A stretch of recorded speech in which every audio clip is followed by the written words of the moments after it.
recording. And all right, so welcome everybody. My name is Jeff Hunt. I direct the LabX program here at the National Academy of Sciences. And this is the SciEngage virtual group meeting that we have every month that I organize along with Emily Cloyd from AAAS, who is, yeah. Say hi, Emily. Hi, everyone. Hi, Emily.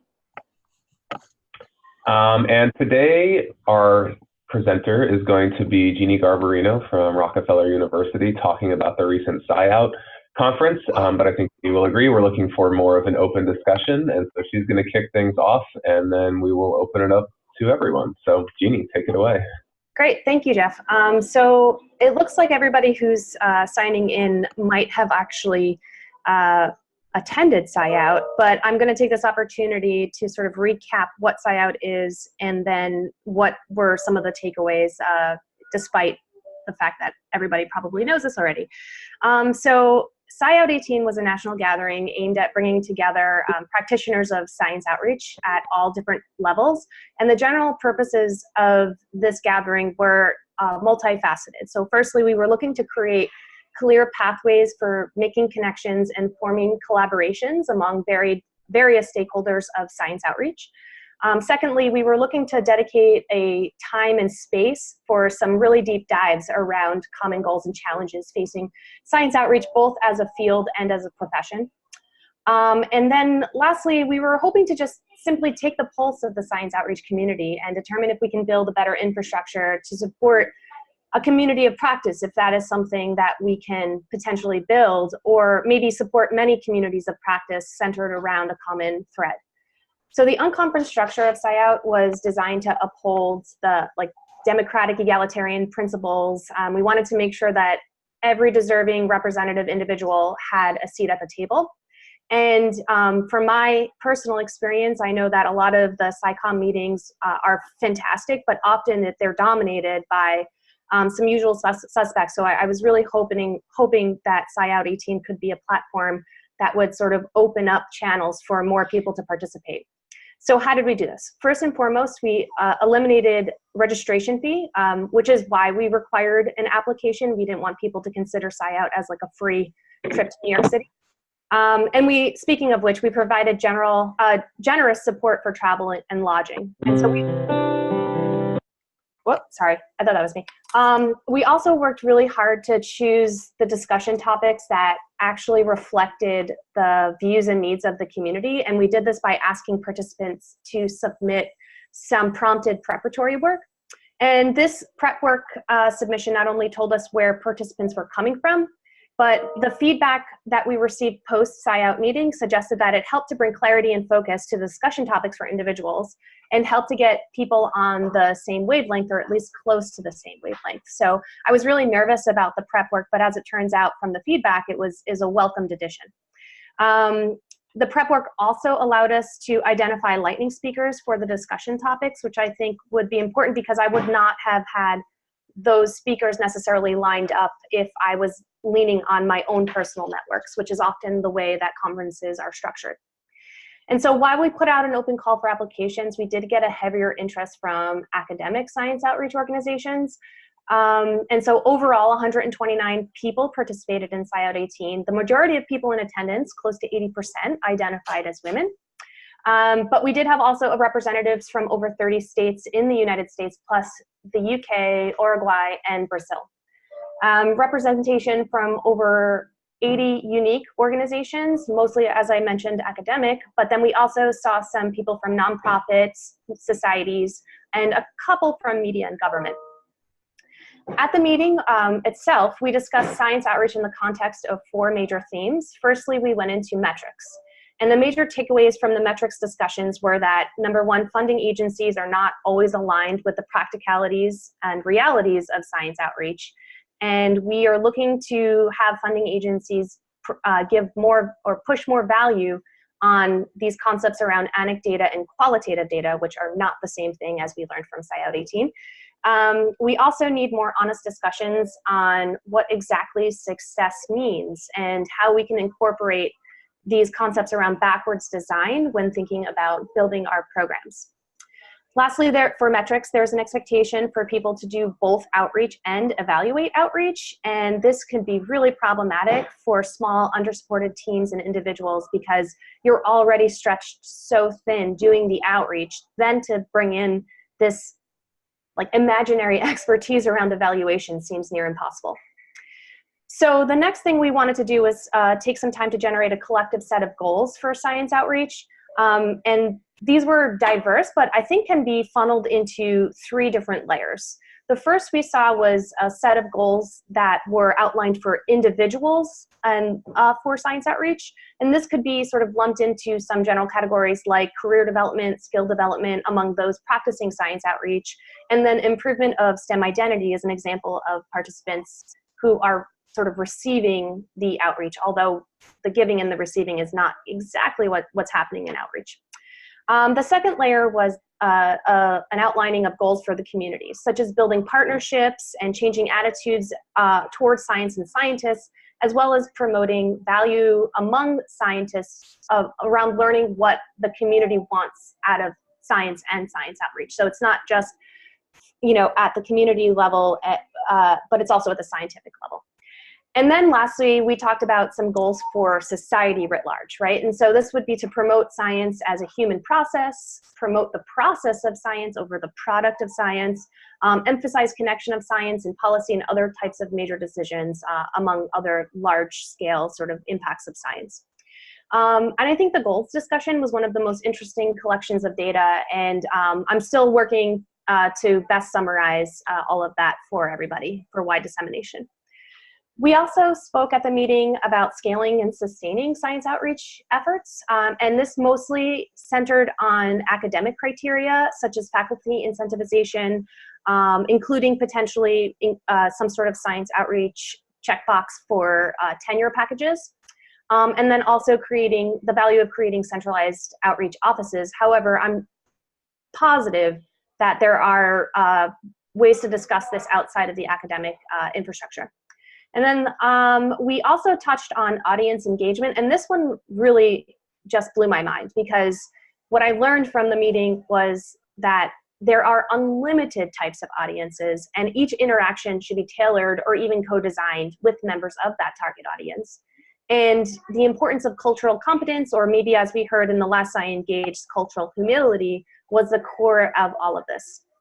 Lastly, we discussed the building and supporting of infrastructure for science outreach as our communities, and learning what it means to be a community of practice, and questioning whether or not we are moving in this direction or should we be moving in this direction.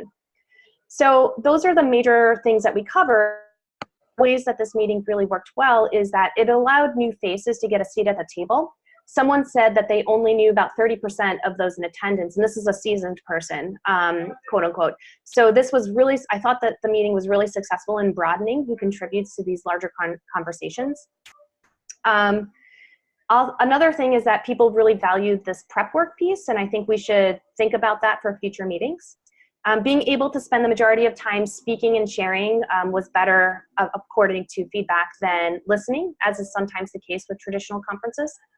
And I think one of the cool things coming out of it that's very tangible is we have this really nice Slack workspace that's dedicated to the practice of outreach, and there's, you know, channels that we can go on in the Slack workspace, such as funding or nonprofits or how to start up things. And this is where people can discuss general ideas from a specific issue.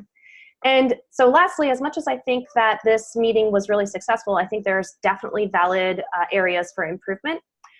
Firstly, I think we need a lot more time to dive in. Some of the feedback was that once people started getting their wheels going, they had to stop and move on to the next topic area. So, it would be great to figure out how to better structure conversations to allow these deep dives to continue.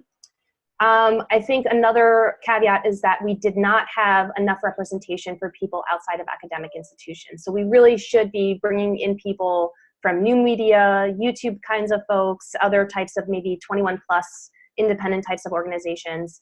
And then another thing from the structural piece is that I think we need better ways to group people with similar context so that there isn't this like lag phase of like getting to know one another, getting on the same page, and then getting into the conversation, sort of that little, getting rid of that sigmoidal curve.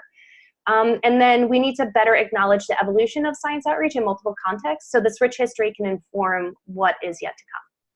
And lastly, my real lastly, is that we anticipate several outcomes from this meeting. First, we are going to have this Science Outreach Confessionals, which many of you participated in, and this is going to provide some honest, interesting outreach stories and experiences. We are probably going to develop a white paper for various reasons, such as getting funding and things like that. Others have called for more resource sharing and maybe even some sort of toolkit for people wanting to get started with science outreach, or maybe a toolkit for how science outreach can be centralized at an academic setting, or other types of toolkits. And all of these things are absolutely on the table, just have to figure out logistics. And we also know that many collaborations were formed as a result of this meeting, and so I'm trying to figure out who those people are and how we can better track them. So basically that's my spiel, and happy to take on any questions or maybe move forward in whatever discussion you think is appropriate. Thank you so much, Jeannie. I wanted to point out along the side, some folks have asked about joining the Slack workspace and if it's open to people who didn't attend, and it is, correct? Yes, correct. That is absolutely correct. We just asked for best practices is if you could just introduce yourself in the general thread, and then I can post some of the workspaces, sorry, the sub-channels on there so that people can join via that hashtag. So one of the things that I think I heard a lot of discussion about during the conference was just thinking about the different goals for science outreach, and if we are indeed sort of, do we all have similar goals, or are we going in different directions? And I'm wondering if you can reflect a little bit more about what you heard in that conversation. Sure. So it seems that people are, I think there's a lot of overarching sort of big picture types of goals that people want to put forward for science outreach, and these include things like co-designing, learning how to better engage with your community, making sure that you're creating science outreach efforts that are aligned with actual needs and not just what the internal thinks people need. But then it does sort of goes off into all of these different directions depending on the audience and the goals of the actual person doing the outreach, and who they want to be serving from the outreach. I can certainly share some of the raw notes if that would be of value to anybody, as long as people are okay with non-sentences. Jeannie, what do you think was the most sort of surprising thing that came out of this meeting? Jeff, I don't think I felt surprised by anything other than the fact that people actually showed up. Like, it was really nice that people came and were like excited to do this, even though I was like, please show up at 8:30, and people showed up at like 8 and stayed the whole time and chatted and did exactly what we asked of them.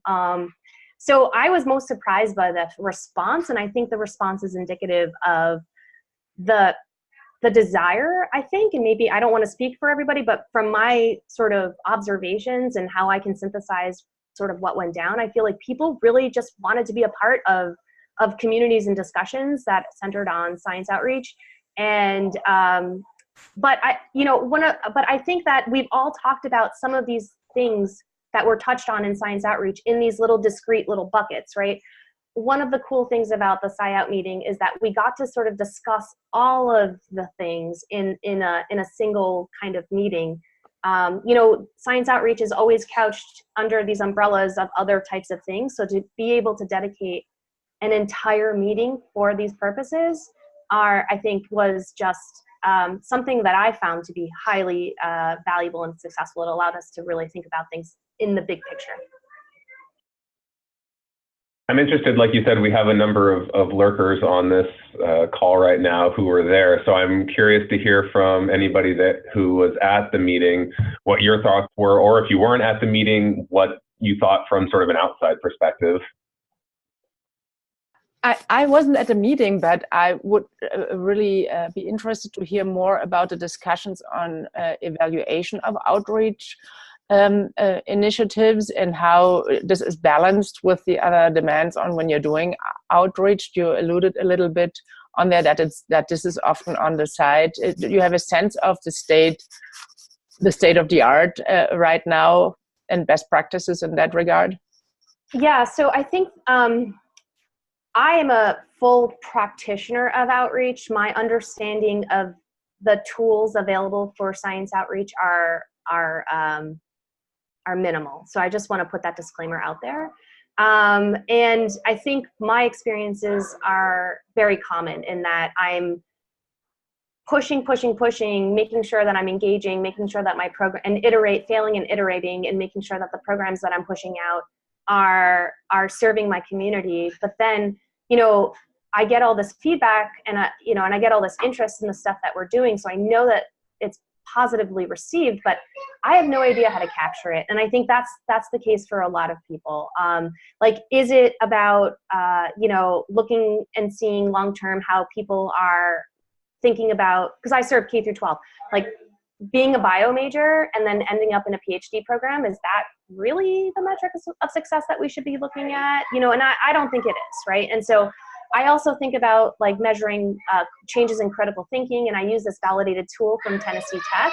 I do a pre and a post for these larger research programs that I have for high school students.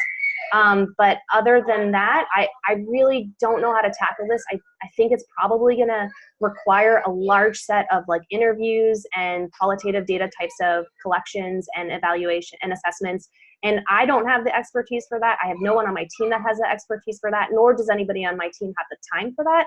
And I think this is a very common phenomenon. And so I think the funding agencies need to know that your programs are making an impact, but what they're asking of us may not actually align with the realities of what we can do. And they can be prohibitive, I think.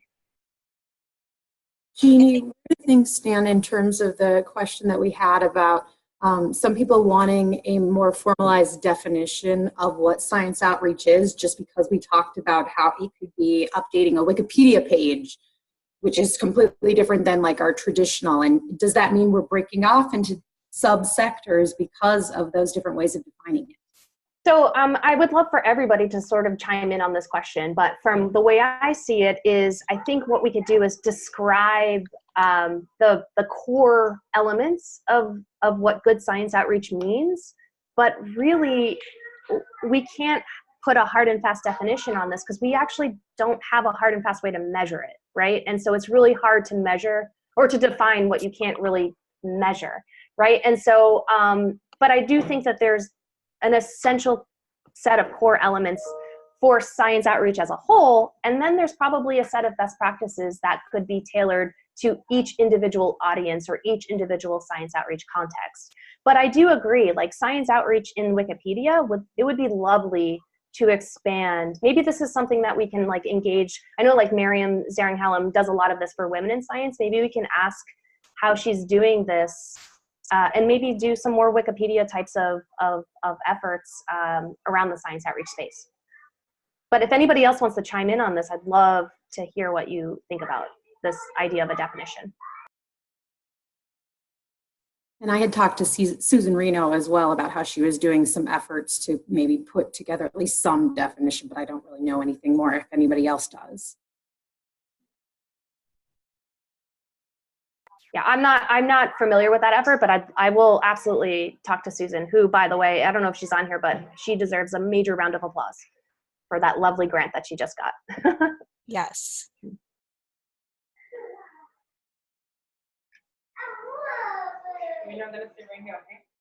Elise, you're welcome to say what you just wrote.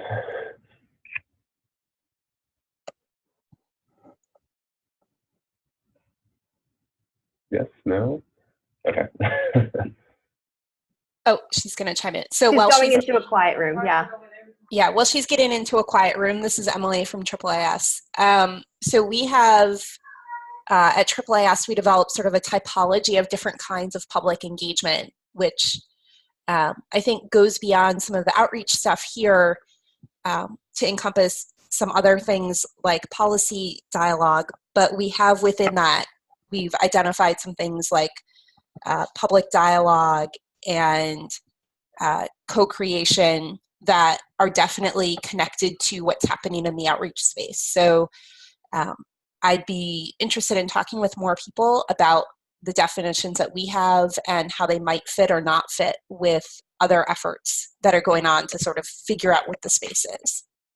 Yeah, and Emily, I really appreciate, when I attended a talk last year at the AAAS meeting, you really emphasized, you and your co-presenter really emphasized the importance of this mutual learning concept. Mm-hmm. And I think that's like essential. It's absolutely essential. And it sort of brings me to a point I've been thinking about a lot, is like we put so much effort into understanding the context of our audiences, our target audiences. But I think too little emphasis is placed on the scientific community and pushing them to really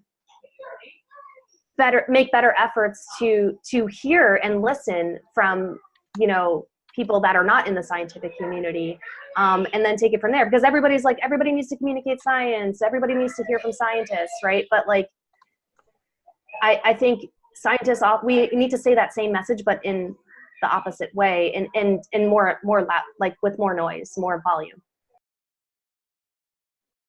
Yeah, maybe scientists also need to have access to, or maybe to know about the different ways in which they can get involved in engagement, because there's so many ways to do it, and I think a lot of scientists are just put off by it because they think that they have to get up and talk to kids, for example.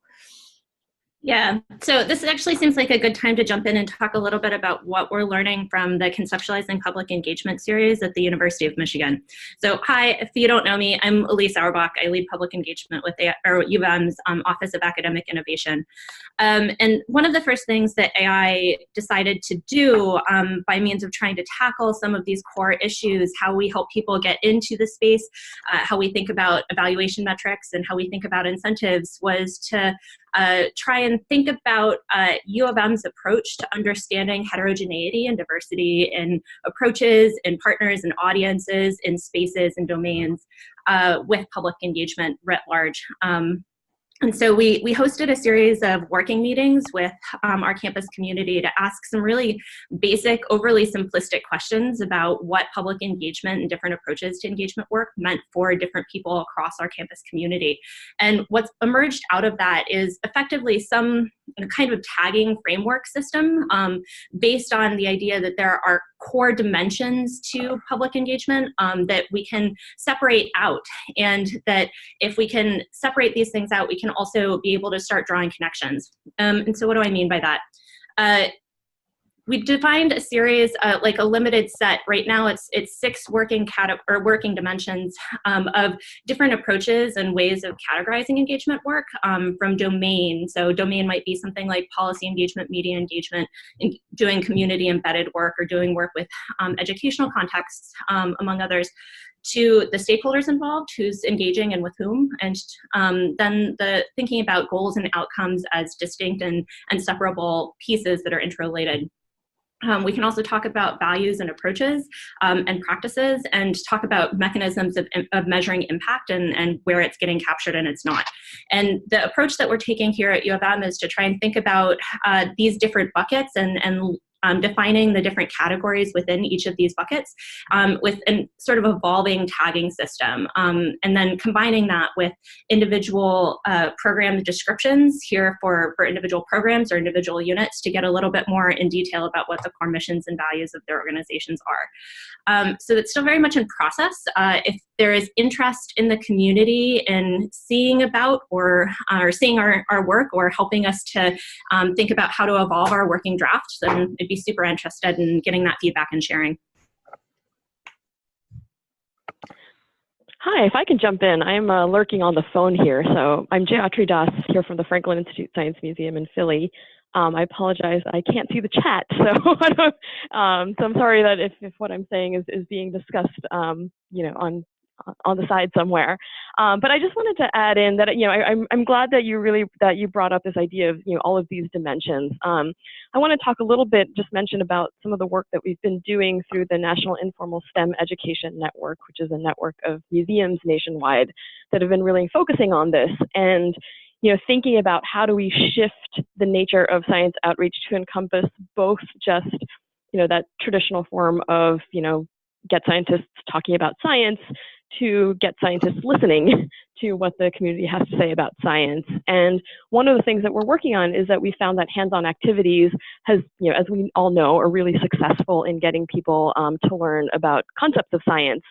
How can we design hands-on activities to specifically facilitate conversations in which scientists are listening? So that's something that we are really, focused on working on, and also thinking about how do we evaluate the success of those.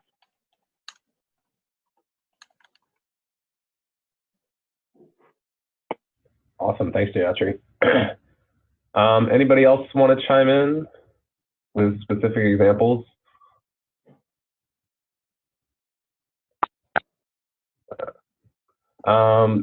If not, I'm going to sort of ask another question here, and I'm curious, especially from the discussion that Jeannie was mentioning, and this question of sort of a shared definition and sort of a shared set of goals. Ben Weehee had brought up during his talk at SciOut that when they were starting the Science Festival Alliance, there was a proposal to basically write up what he jokingly referred to as a constitution for science festivals.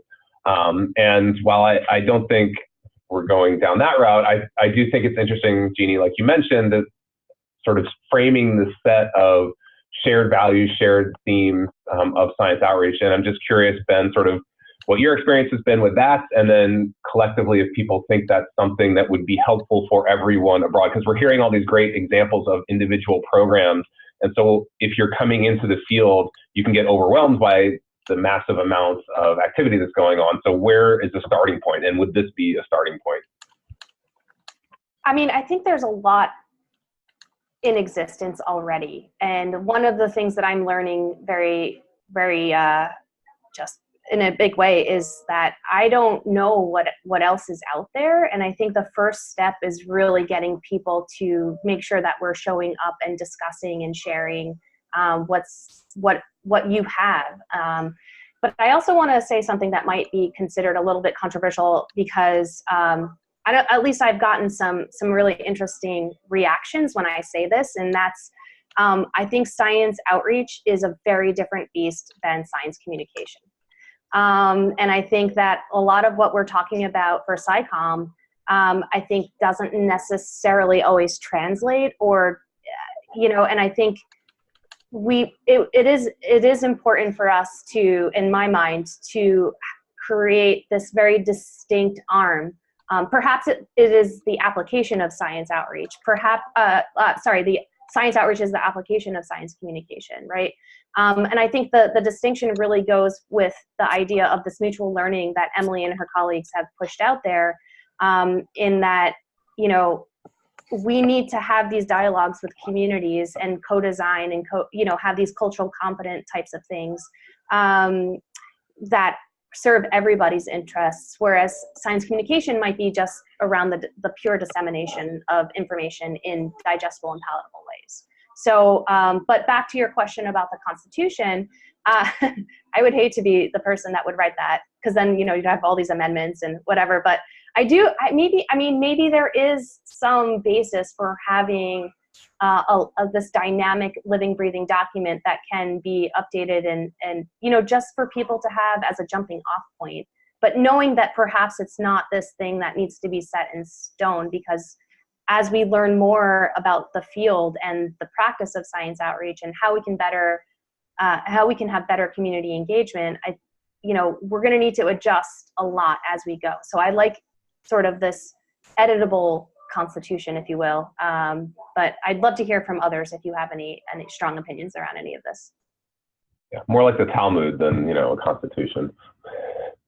I was going to say, with the portal to the public, they referred to what they had as a guiding framework. So you had elements that were shared between different things, but in each institution, they decided what it would look like? Yeah, I think a guiding framework would be probably really valuable, especially for people looking to enter into the field. You know, I don't know about you, but I'm getting an increasing number of emails from graduate students and postdocs on almost a weekly basis of like, how do I get a job like yours, right? And I know that there's a lot of interest in this. It's definitely something that people are looking toward as like their career field, you know, where they have how they want to spend their lives.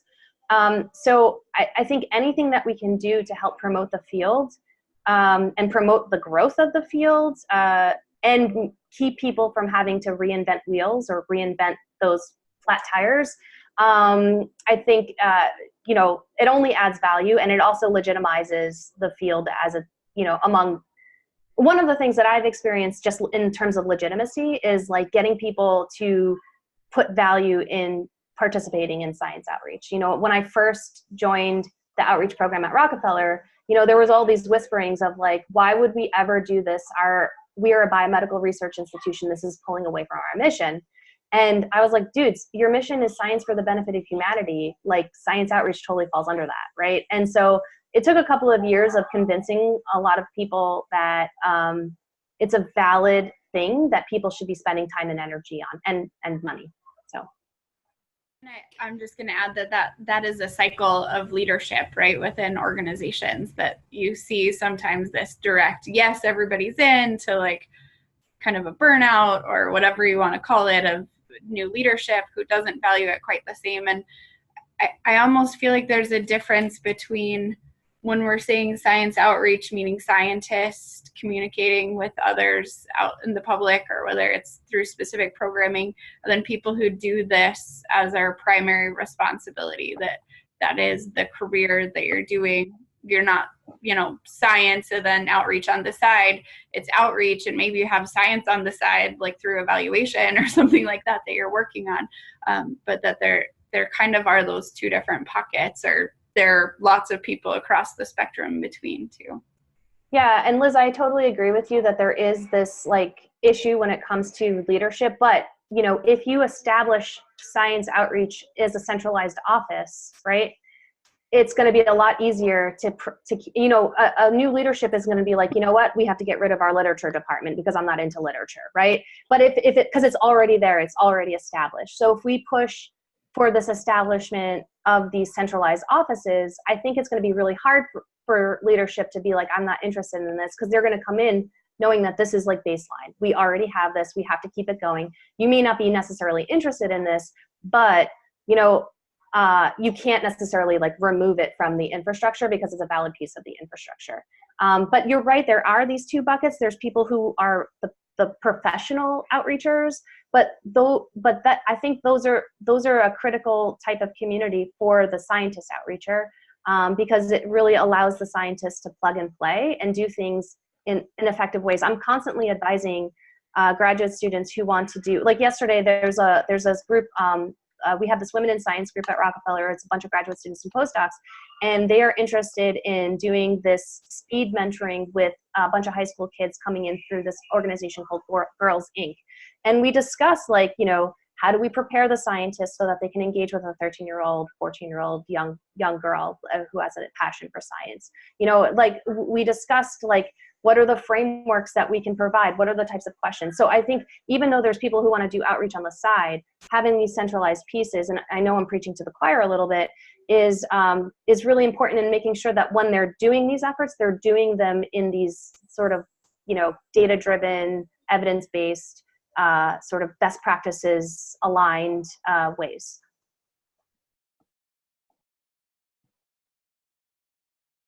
All right, I'm trying to pick through the chat box. Yeah, I did see someone from Sarah mention something about a degree in science engagement and outreach. I think Brandeis actually has one, because I had a kid come through our science outreach programming and is majoring in science outreach at Brandeis because she loved her experience and wants to apply it into these like public health types of contexts.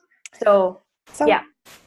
So I think a degree is an amazing thing. And I also would like to maybe think about how to create more legitimate more legitimate qualifications that people can get when they choose to leave the field, but maybe they don't want to do another degree.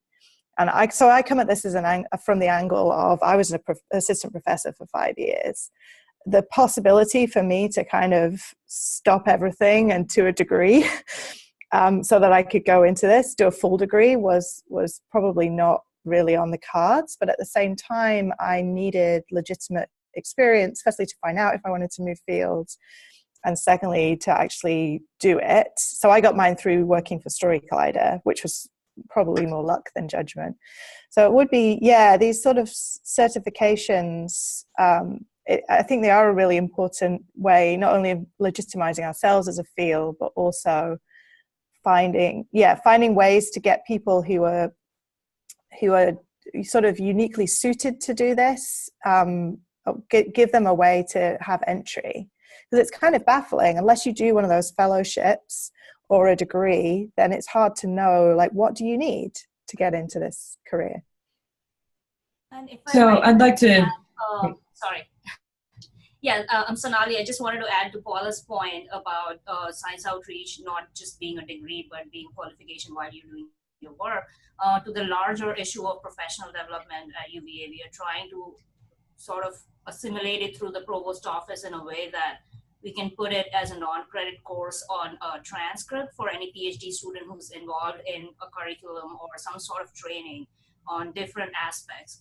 And that was one of the things that I wanted to get from this meeting, is really understanding what people are doing in terms of the science outreach realm, so we can incorporate some of these here as a professional development activity for students to undertake who are interested in that career, and also show for it something in the transcript that they've been doing these or developing curricula in that space. So in that effect, that'd be really nice to hear from the community or have sharing of resources on what's working. And to Kishore's point, already understanding where the growth is coming from. Yeah, so I'd like to jump in there. Hey guys, this is Ali. And I know I work more in the science communication space, but one of the things that we're doing at my institution is launching a graduate certificate in science communication, and I could see something similar in science outreach. Now, unfortunately, Paula, that doesn't really address the, hey, I'm already a professor and now I'm making a career shift, because you've been out of grad school for a long time. But I think at least for students that are currently in graduate school in science but want to get that certification, a say 9-credit certificate would be a reasonable option, and that's what we're looking at here, at least in the science communication realm. Yeah, and I'm certainly not saying we shouldn't have that. I think that's very important. Right, no. I think, I think this could also fall under the umbrellas of some of the professional societies. I think there was a lot of chatter at SciOut18 about like how professional societies can really engage the scientific communities to do better science outreach and also science communication. ASBMB, as you all know, helped to put on this meeting. They offer the Art of SciComm course, which I think, Jeff, you started when you were working there. And I mean, I'm thinking about pitching like something like the Art of Science Outreach, or my first thing that I would have loved to do, if I have any, I just don't have the expertise in this, is to create a course for scientists around cultural competency. I think that for me is like one of the #1 things that we should really be doing for scientists as part of these potentially these certificate programs. And I think that the more we could do to sort of push forward, and also to the point of like, Paula, you mentioned how as a PI, you didn't really necessarily have the time to jump in and you had to figure out ways to learn about the field, right?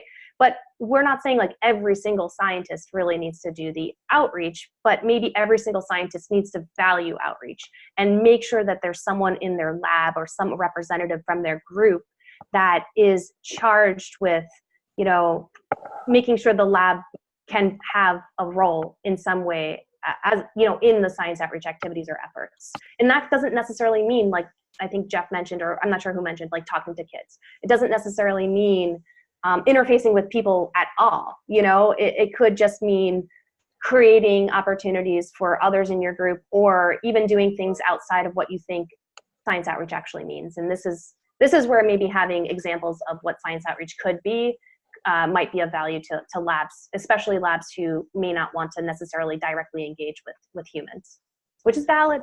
fine. Yeah, and maybe not create those positions or like charge someone with it, because those kinds of things are a little dangerous and they always lead to the same people doing them.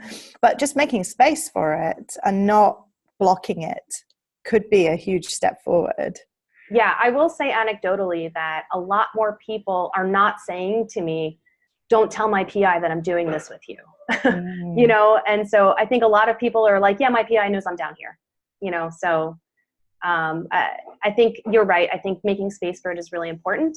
And I would hate for the usual suspects to get charged with, you know, the person that is doing all of the things for the lab on top of their work. And those typically usually fall on the shoulders of women, just throwing that out there.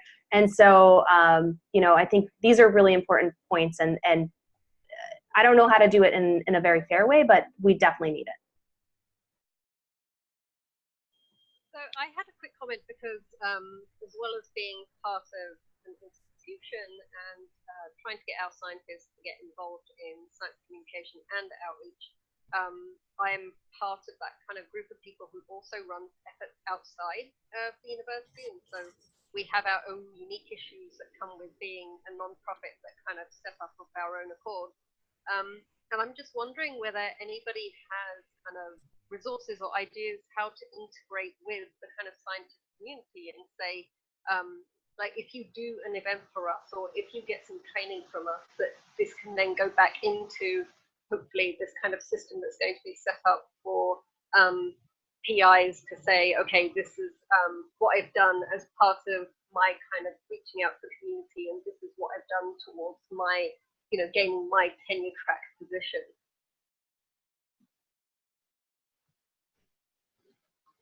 So Parmveer, just to clarify, you're wondering if there are mechanisms in place to have these sort of case studies from PIs, or? I think it's more for them to get credit when they come and do something for us. Because if you're doing an outreach program that's associated with the university, it's easy to say, okay, it's got the stamp of approval of USF or Rockefeller or whatever else. But for those of us kind of working outside of that system to get recognition for the PIs that they've done something for us, right? Like, you know, professional certificate kind of things. Yeah. I don't have any experience with that, but I'm wondering, I mean, encouraging people to put that on their CVs, I don't know if that makes any difference, but, you know, does anybody have any ideas around that area? Well, I guess the reason I started talking about this was because I went to the website of the Pacific Science Center. I can't remember who mentioned this now, but I went there to have a look at something else. What was I looking at? Anyway, I guess it doesn't matter. And I saw that they have this thing, the portal to the public, that's who they are. And I saw that they have this thing called a Science Communication Fellowship, which, you know, one could also make a Science Outreach Fellowship. And in fact, that's all it is. So all it is that they acknowledge the people who do the science outreach work. They have them do a little bit of training to kind of stamp a bit more of a, you know, a little bit more. So I think they do a multi-week science communication course, but again, that could be pared down to something that's legitimate, that gives people skills, but doesn't take that much time. And they basically call those people, and there's loads of them, they call those people science communication fellows. And that is something that we could maybe do inside institutions of all sorts. So not just universities necessarily, is sort of create like almost like a little title that people can use, that, you know, anyone who volunteers for me and is willing to undergo a bit of training suddenly becomes a science outreach fellow. And that actually does exist in multiple portal to the public institutions. Right. So this if you is Jayatri. I'm gonna chime in because we are a Portal to the Public Network member, and we have this system. We have the system in place, and I just wanted to share a couple of insights. That so the system that we have, particularly with some institutions, is that we now have a system where faculty automatically write in a Portal to the Public training as part of their broader impact in their NSF proposals. That being said, there is still no institutional method of recognizing that investment. Right? There's no formal recognition of that in your tenure decision, for instance. And so it's still ultimately a very individual by individual basis. But that has to come from the top, but it could do. It could, but I think that requires a lot of mobilization. How do you become a Portal to the Public member? They had their first round of grants about 7 years ago, and then they continued to receive multiple additional grants from ISIL and from NSF. They finished their general Portal to the Public dissemination, but actually just reopened and have since closed applicants for a new round to join the network. And so Eve Klein, who was at the first day of the SciOut conference and wasn't able to stay beyond that, is one of my main people to contact, and I'll put in her email address. The other thing she did is she tweeted out the new Portal to the Public manual, and a wonderful resource, and it has that guiding framework, and it was used at all the training sessions that they did for Portal to the Public to expand. And there are Portal to the Public organizations that have gone through that training in at least 23 states, maybe more than that. So it is disseminated pretty widely, and they're continuing to expand it. I also wonder if the goal is to kind of highlight what people are doing in science outreach as PIs or, high-level scientists in identified organizations is, I would love to see more things in journals. For us at Rockefeller, your CNS is basically your Bible, right? It's your Cell Nature Science paper. And I wonder if we can ask journals to sort of highlight, excellent science outreach that could align with some of the publications that are being put out there, or, have special sections. Maybe I'm just spewing, but perhaps by putting it into the things that people are already consuming as scientists, it sort of gets into their brain that, oh, this person's doing this, maybe I should do that too. It has this peer pressure element. And there is publication already, a partnership between the Association for Science and Technology Centers and the National Science Teachers Association, that Dennis Schatz, who is now the current president of NSTA, this is a journal that he started, and it publishes partnerships between informal and formal education, which oftentimes science outreach will fit under that. And so it is a peer-reviewed journal that people can publish into. Yeah, and I value that, and I think that's great, but this is not necessarily what people are reading, as a pure scientist, right? So what I'm actually suggesting is, how do we get highlighting of outreach in the journals that aren't outreach, that aren't communication, but are very specifically basic science, because this is where people are, right, in the scientific field. So how do we emphasize that? So Jeannie, this is something that came up. Go ahead. Go ahead. I was just going to say, so when I was at ASBME, this is something, all right, I'm going to go and then you, when I was at ASBME, this is something that came up with the Public Outreach Committee, and we brought it to the publication staff because ASBME publishes the Journal of Biological Chemistry, amongst others. And we were basically told there is no chance that you can get an author to add this section on outreach to everything else that they have to submit when they're putting in a publication. So I completely agree with what you're saying, and I am on board with it. I am just telling you that is the barrier you will face from any scientific journal editor.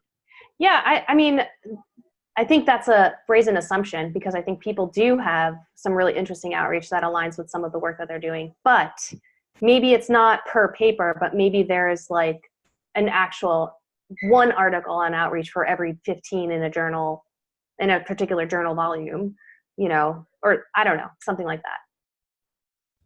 Some of the journals publish an annual education actual edition that they're doing. You see those in Science and things too, that a lot of the efforts that they're doing can potentially be published in that.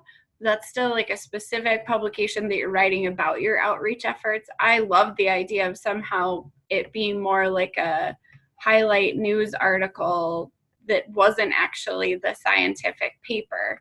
that went into the rest of the journal there that highlighted. Maybe it's somebody who has a publication in that at that time, or maybe it's someone who just has a publication in the journal generally from an issue past. Would be an amazing way for scientists that I know to see that, oh, there is value to this within the scientific community.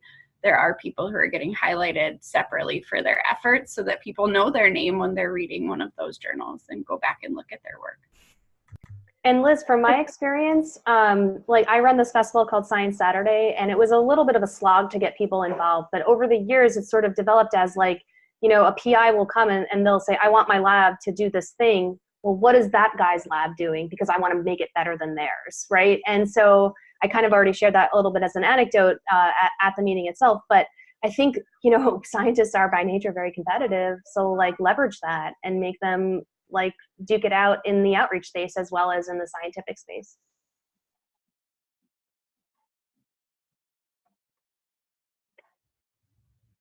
So sort of shifting gears, because I think we've been talking sort of inwardly focused on, you know, what can the community do?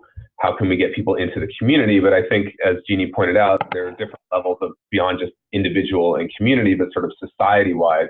So I'm curious about people's thoughts on sort of, as Kishore mentioned in the chat, sort of where does the field of science outreach go? How does it grow? How does it do more than is currently being done? I mean, we sort of pat ourselves on the back and say, like, yes, we're doing all this stuff, it's great, and people are being involved, but what aren't we doing? Sort of what's missing from our efforts, and how can meetings like this and like the one that Eric and Brooke have been organizing through Kavli, you know, how can these start to address those issues? Well, I think that this is a really, really loaded question with no clear answer. You know, I know personally I'm just concerned about like having a democracy. Then maybe we can talk about science outreach. But you know, maybe we can ask our local governments, or maybe even above that, to put more, you know, effort behind incentivizations for others to be involved, or make better channel. Maybe other people can talk about like how you can impact policy through science outreach. I don't have experience with that, but you know, I'm sure that there are efforts, but how do we?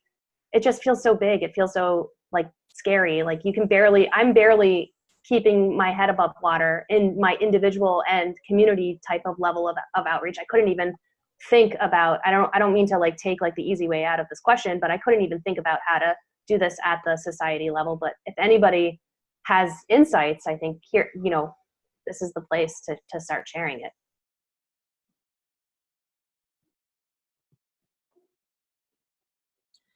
So I think that's one of the places where the conversations that are taking place at meetings like the National Alliance for Broader Impacts Network meeting or the AAAS meeting, we've had some discussions about the sort of bigger picture vision for how science and society are in conversation, what some of the big picture goals for public engagement and science outreach might be. And those sorts of places are a place where I've seen some conversations happening within the community about sort of what is our collective impact, and how are we sort of bringing together the individual work that's happening.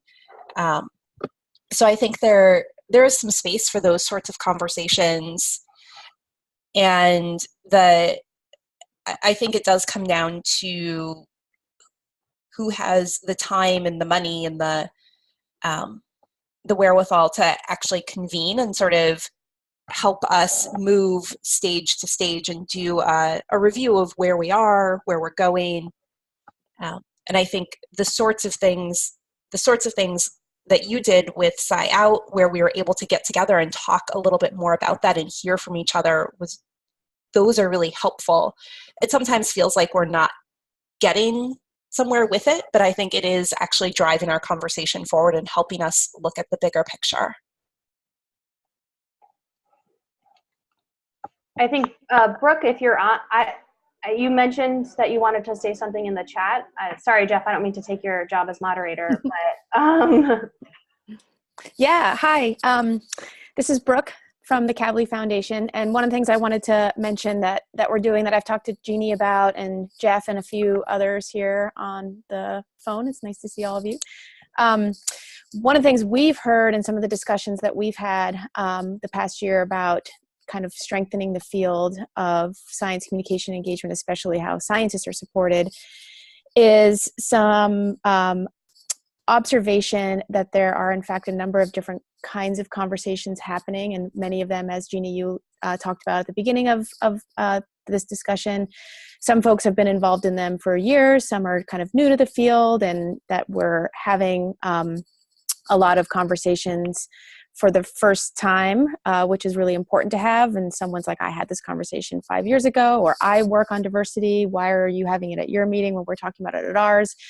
And it's just such an exciting time for the field in terms of all the different kinds of networks and conversations happening.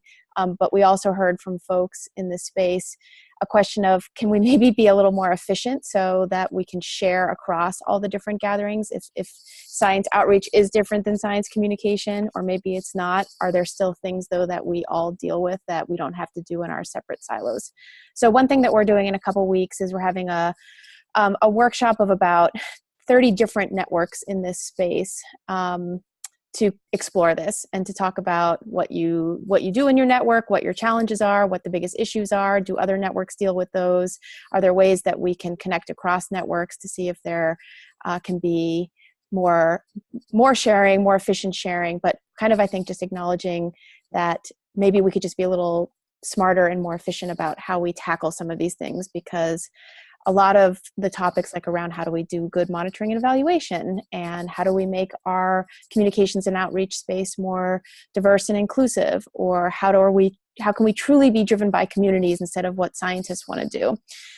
So we're going to have a chat about that. And one of the things that we'll do in preparation for that is we are working with AAANS, Erica Kimmerling, who I don't think is on this chat today. But she's pulling together a summary at least of kind of a start of a bunch of different networks and truly what they do and who they service and what issues they deal with. And we'll make that available to folks. Right now we have a bunch of our materials available on CASE, and that's something we can add to. But that's something we can kind of follow up on. And I know a lot of you have been thinking about that, and we're including the SciOut18 perspectives into our discussions. But it's just such an exciting time for the field, and I think some of us thinking about how to strengthen across all the different conversations would be really useful. Great, thanks, Brooke. So in the interest of time, I'm going to sort of wrap things up here, but I'm sure these discussions will continue. The Slack channel, I put the link in the group chat here. If not, you can ping me or Jeannie or Emily or anybody, and we can get you on there. The Trellis Public Engagement with Science group is also a good place for these conversations. And then just sort of out in the world, I think we're all sort of connected now somehow. I do want to mention that these virtual group meetings are sort of open sourced, and we've been running them for a couple months just to see what the response would be. It seems like people like them and attend them, but we are open to anyone coming up with an idea for one of these, anyone hosting them. The only reason that Emily and I have been doing it is just because somebody had to start it. But if you have ideas for topics, discussions, please, dates, any of that, please let us know. We are more than willing to make this a group effort. Any final words, Emily, Jeannie, anybody else? I just want to say thank you all for participating in this conversation. For everybody who made SciOut it was a great meeting. It was a great experiment. And I also I started a newsletter. I don't know if it's going to take off, but I'm going to share my link for it. If you would like to join or have announcements shared via that newsletter, there's the sign up for it. But yeah, I agree. We really need to think about it from the sort of infrastructure top down as well as the bottom up. And it's a lot. And so thanks for everybody who makes an effort to do what you do. All right. So thanks, everybody. We'll let you know when we do this again. Thanks, Jeannie. Have a good flight. All right. I'm super early. Yeah, good. Okay, thanks, everyone. See you next time. Thank you, everyone. Bye. Thanks.